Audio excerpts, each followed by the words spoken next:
এখন ঘুমিয়ে যাচ্ছে। এটা সকালবেলাতে এত খুব সুন্দর দেখতে লাগে, চলো তোমাদেরকে দেখাই। কাঁঠাল হয়েছে দুটো, খুব ভালো লাগছে না দেখতে। ও ঘুমাক এখানে, যতক্ষণ ঘুমাচ্ছে ততক্ষণ সামনে ঢুকলে তো শুরু হয়ে যাবে তাণ্ডব। আমি বাইরে থেকে যাই, ওষুধ ধুই, কাজ শেষ করি।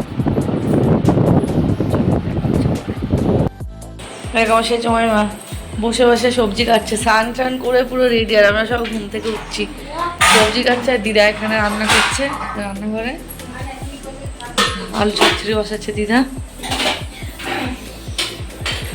আর এই ঘরে কে আছে? সৌমিন বসে বসে ভয়েস দিচ্ছে। হয়েছে ভয়েস না? তোর ভয়েসে ডিস্টার্ব, তুই তো একটা না একদম রেলগাড়ি রাজধানী এক্সপ্রেস চলে যেত। একটা জায়গা কি হলো বুঝতে পারলাম না। ও ঠিক আছে, ভয়েস দে। এখানকার দোকান পাট বাজার সবকিছু কিন্তু আমার দেখতে বেশ ভালো লাগছিল, চারিদিক থেকে সবকিছু দেখতে দেখতে এগিয়ে পড়ছিলাম। আর তারপরে বাড়ি পৌঁছাতে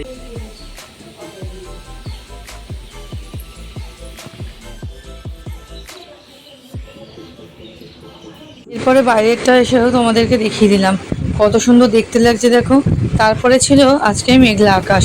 আর এদিকে দেখো দিদা সকাল সকাল মাছ কাটতে বসে গেছে। মামা আর তুহিন দুজনে মিলে কানলায় গেছিলো, সেখান থেকে মাছ কিনে নিয়ে এসেছিলো সারা সপ্তাহের জন্য। পমপ্লেট মাছ, সাথে ছিল দুটো বড় বড় রুই মাছ, একটা কাটা হয়ে গেছিলো আর একটা দিদা কেটে নিচ্ছিল।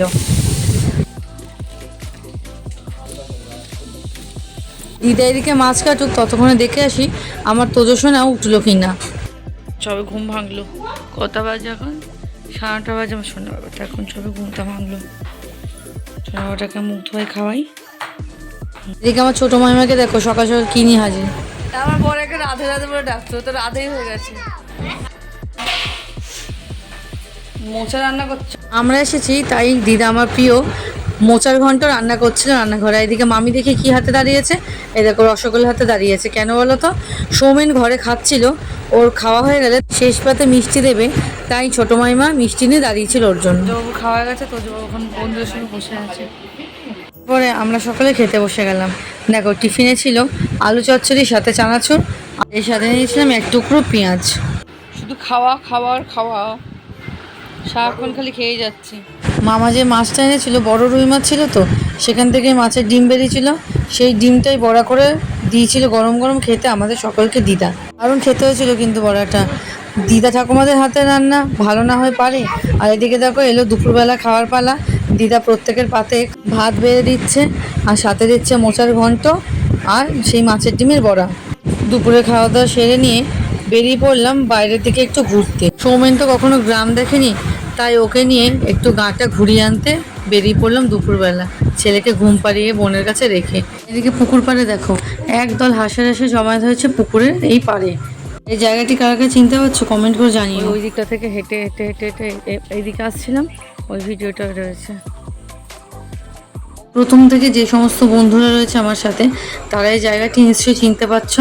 হ্যাঁ, এটা সেই জায়গাটাই যেখানে আমি, আমার ছেলে, আমার বর তিনজনে মিলে ঘুরতে এসেছিলাম। মামাদের বাড়িতে অনুষ্ঠানে এসেছিলাম, বাড়ি এক ফাঁকে এসেছিলাম আমরা এইদিকে। ছাগলটা প্রেগনেন্ট মনে দেয়, গরমের মধ্যে শুয়ে আছে, গরম লাগছে। বাড়িটা দেখ কি সুন্দর, কিন্তু দেখ মাটি বাড়িতে শিফট করে যাও। গ্রামের পরিবেশে এসে যেন মনটা পুরো অন্যরকমই হয়ে যায়, অন্য কোথাও ভেসে যায় যেন দূর দুনিয়ায়।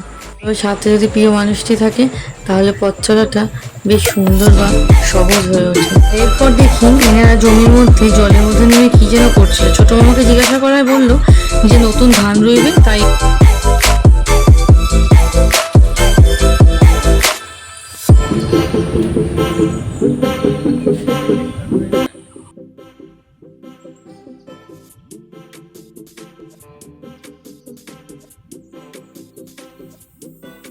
আর এখানে এসে মনে হলো শালবনের জঙ্গলে চলে এসেছি। কত গাছপালা দেখো এখানে।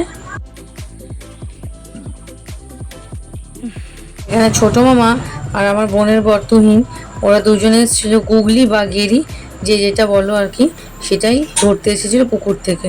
আগে বেশ ঘন ঘন আসা হতো মামাদের বাড়িতে, কিন্তু বিয়ের পরে, ছেলে হওয়ার পরে আসা একদমই বন্ধ হয়ে গেছে বলেই চলে। অকেশন ছাড়া আসাই হয় না। তাই মামা বললো আজকে গুগলি ধরে খাওয়া হবে রাতে। চারিদিকটা তো কেউ নিস্তব্ধ নিস্তব্ধ পুরো। জঙ্গলের মধ্যে কোন দেবদেবীর পুজো হয় তারই বেদি করা ছিল এইখানে। পুকুরটা কত বড় দেখো, আর চারিদিকে গাছপালাতে পুরো ঘেরা নিস্তব্ধ একটি পরিবেশের মধ্যে এই পুকুরটি। খুব সুন্দর লাগছিল তখন এই পরিবেশটা।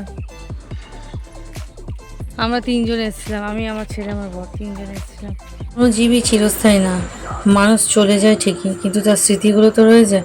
বারে বারে মনে পড়ছিল ওর কথা, কিন্তু কি আর করবো বলো, ওকে তো আর ফিরিয়ে আনতে পারবো না।